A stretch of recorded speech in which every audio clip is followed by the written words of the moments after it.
नमस्कार, भारत जागरण न्यूज़ में आपका स्वागत है। देहरादून के टपकेश्वर महादेव मंदिर की शोभा यात्रा, जिसे शिवजी की बारात कहा जाता है, का निमंत्रण पटौदी पहुंचा। निमंत्रण लेकर आए महंत मायागिरी जी महाराज श्री पंचायती महानिर्वाणी अखाड़ा ने बताया कि आने वाले 17 अगस्त को टपकेश्वर महादेव मंदिर देहरादून में शोभा यात्रा निकाली जाएगी, जिसमें भारी संख्या में श्रद्धालु देश भर से आते हैं। महंत मायागिरी जी ने टपकेश्वर महादेव मंदिर के इतिहास और अध्यात्म की दृष्टि से विशेषताओं के बारे में बताया कि किस तरह से पहाड़ों में से दूध टपकना शुरू हुआ, जो कलयुग में पानी बनकर हर समय पहाड़ों से टपकता रहता है और इस शिवजी भगवान का अभिषेक करता है। सुनिए इस यात्रा और मंदिर के बारे में उन्हीं की जुबानी। ऐसा है, श्रावण मास चल रहा है और गांव है, कस्बा है, सभी जगह भक्त लोग श्रावण मास मना रहे हैं। कोई बड़ा शिवालय है, वहाँ पे हजारों की लाखों की संख्या में भक्त पहुँचते हैं। और हमारे जैसे पटौदी शहर है, यहाँ पे भी हम हर साल यहाँ के जो भक्त लोग हैं उन्हें निमंत्रित करने के लिए भी आते हैं। देहरादून टपकेश्वर महादेव मंदिर में भी श्रावण मास मनाया जा रहा है। वहाँ पे भी हर साल एक भव्य शोभा यात्रा का आयोजन होता है। उस निमित्त ही हम पटौदी आप लोगों के बीच यहाँ आते हैं और आप सभी भक्तों को निमंत्रित करके और आप लोग भी वहाँ पहुँचते हैं शोभा यात्रा में और शोभा यात्रा की शोभा बढ़ाते हैं। और ये शोभा यात्रा 17 अगस्त दिन शनिवार को सुबह 10 बजे शिवाजी धर्मशाला से आरंभ होगी और पूरे देहरादून नगर की परिक्रमा करते हुए जो मेन मार्ग है उसके सहारनपुर चौक, गुरु रामराय दरबार, माता चौक, बैंड बाजार, दर्शनी गेट और धामावाला, पलटन बाजार, कनाट प्लेस, बिंदाल होते हुए गढ़ी पोस्ट ऑफिस पहुंचेगी और वहां से डाकरा गढ़ी होते हुए टपकेश्वर रात्रि करीबन 9 साढ़े 9 बजे समापन होगा। क्योंकि भक्तों की संख्या अधिक बढ़ती जा रही है, मंदिरों में हर मंदिर का आप देख लीजिएगा, भक्तों की आस्था भी बढ़ती जा रही है और टपकेश्वर में भी हर साल अधिक से अधिक ही जनता होती है। मैंने तो 9 साढ़े 9 बताया, लेकिन कुछ कह नहीं सकता। पिछले साल रात्रि 1 बजे आरती करनी पड़ी थी और बारिश हुई, मौसम रहा तो थोड़ा हो सकता है कि जल्दी भी यात्रा हो जाएगी। और ये पूरा नगर भ्रमण पे निकलते टपकेश्वर भगवान सभी भक्तों को आशीर्वाद देते हुए 400-500 महिलाएं कलश यात्रा होती है और बाहर से भी दूर दूर के बैंड भी होते हैं। मथुरा वृंदावन से भी झांकियाँ बुलाई जाती है और टपकेश्वर भगवान इस मंदिर की भी ऐतिहासिक 4 पालकियाँ निकाली जाती है। क्योंकि टपकेश्वर भगवान ये प्राचीन स्थान है, ये देवताओं का लीन है।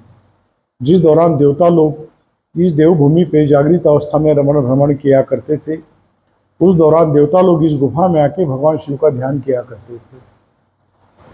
जब जब भगवान शिव की देवताओं पे कृपा हुई, तब भगवान शिव ने देवताओं को देवेश्वर के रूप में दर्शन दिए और ऋषियों ने फिर तपस्या की, ऋषियों को तपेश्वर के रूप में दर्शन दिए। उसी दौरान महाभारत की दोनों सेना के कुलगुरु आचार्य द्रोण आए। उन्होंने भी महाभारत से पहले 12 साल तपस्या की और उनकी तपस्या से प्रसन्न होकर भगवान शिव ने उन्हें भी साक्षात दर्शन दिए। कहा, हे द्रोण, हम तुम्हारी तपस्या से प्रसन्न हैं, जो वरदान मांगना चाहते हो वरदान मांगो। तब द्रोण ने विश्व कल्याण विश्व शांति हेतु भगवान शंकर से धनु विद्या का ज्ञान मांगा। कहा जाता है भगवान शंकर रोज मध्य रात्रि को भूमार्ग से प्रकट हुआ करते थे और आचार्य द्रोण को अस्त्र शस्त्र के बारे में रोज एक अध्याय वहाँ पढ़ाया करते थे। ऐसा करते उन्हें संपूर्ण धनु विद्या का ज्ञान भगवान शंकर से प्राप्त हुआ। बाद में उन्होंने कौरव पांडवों को शिक्षा दीक्षा दी और 2 सेना का निर्माण वहीं किया। और द्रोणाचार्य के पुत्र अश्वत्थामा, उनकी वो जन्मस्थली भी और तपस्थली भी है। जब उनका जन्म हुआ तब उनकी माता कृपि को दूध नहीं था, बहुत कोशिश की। राजा द्रौपद के पास भी गए द्रोण, क्योंकि उन्होंने भी एक समय वचन दिया था कि मित्र कोई जरूरत पड़े तो मेरे पास आ जाना। वही आस लेके उनके पास गए, लेकिन उन्होंने भी अभिमान, राजा बनने पे अभिमान हुआ। अभिमान होने के कारण अभिमानवश वो मित्र का सम्मान करना भी भूल गए, दिया हुआ वचन भी भूल गए और गाय देने से भी मना कर दिया। द्रोण निराश होकर इस गुफा में आए। गुफा में आते ही आकाशवाणी होती है कि हे द्रोण, निराश ना हो, अश्वत्थामा भगवान शंकर का दिया हुआ प्रसाद है, उसकी रक्षा स्वतः शंकर भगवान करेंगे। अश्वत्थामा से कहे कि वो भगवान शिव की तपस्या करे। तब अश्वत्थामा ने एक पांव के बल पे खड़े होके उसी गुफा में एक पांव के बल पे खड़े होकर 6 मास तपस्या की, भक्तियों घटियों के साथ। हे भगवान, जब तक आपके दर्शन नहीं होंगे तब तक मैं यहाँ से हटूंगा नहीं, और जब तक मुझे दूध प्राप्त नहीं होगा तब तक मैं एक पांव धरती पे रखूंगा नहीं। और पूर्णमासी पे उनकी तपस्या पूर्ण हुई और भगवान शंकर ने उन्हें पूर्ण रूप से साक्षात दर्शन दिए, दूध प्राप्ति का वरदान दिए, अजर अमरता का वरदान दिए। और देखते ही देखते गुफा ने गौ के थन का आकार लिया, वहीं से दूध की धारा आई, वही अश्वत्थामा दूध पिए और अपनी भूख प्यास मिटाए। बाद में दूध का सिलसिला कलयुग तक चलता रहा। तब तक ये शिवलिंग दूधेश्वर के नाम से विख्यात रहा।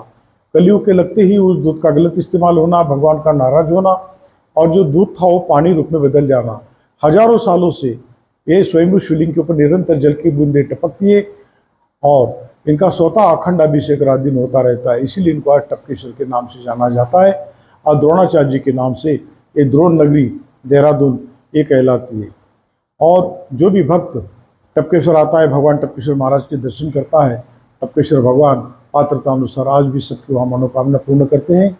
और ये शोभा यात्रा का आयोजन हर साल श्रावण मास में त्रयोदशी पे किया जाता है। पूरे नगर को पूरे सजाया जाता है और 20 से 21 हज़ार लोगों का भंडारे का भी आयोजन किया जाता है। तो आप सब लोगों को, पटौती निवासियों को हमारी ओर से हार्दिक शोभा यात्रा की शुभकामनाएं और सबको सादर निमंत्रण है कि इस साल शोभा यात्रा निकलने वाली है 17 अगस्त को, दिन शनिवार। उस रोज़ आप सबको निमंत्रण है, आप सब लोग देहरादून आए, यात्रा का आनंद लें, प्रसाद भी ग्रहण करें और भगवान शंकर का भी दर्शन करें। और जब आप गुफा में आएंगे तभी आपको प्रतीत होगा कि देवताओं की देवभूमि है और ऋषियों की तपोभूमि है।